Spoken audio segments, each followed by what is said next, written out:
fazer uma armadilha. Vou precisar de uma corda, talvez eu terá que usar uma tesoura.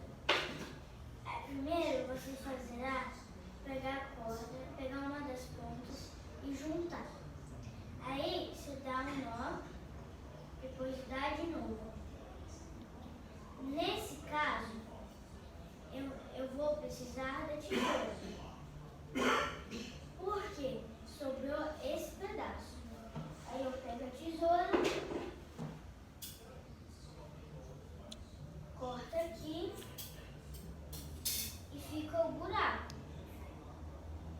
Depois de você fazer isso aqui, vai pegar a corda, passar por dentro, que aí já vai ficar meio bom.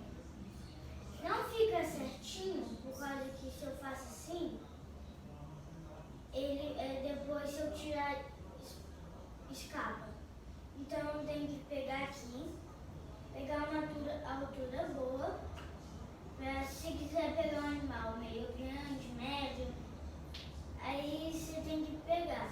Quanto mais, você pode pegar uma fita maior, corda maior.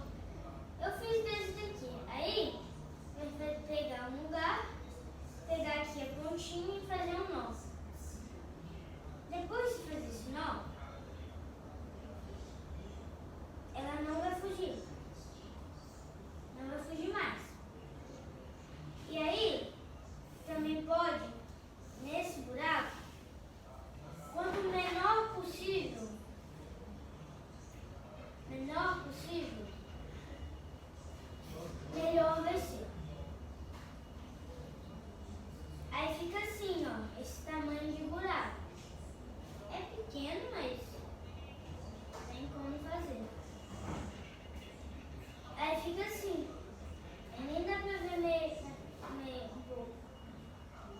Aí dá pra ver assim. Bom, quando o animal entra, quanto mais ele tentar sair, mais ele vai ficar agarrado. Aí até que vai chegar uma hora que ele não vai conseguir. Aí você tem que ficar meio que perto.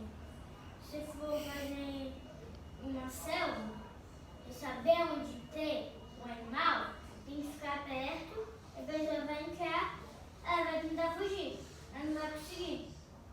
Aí depois você vai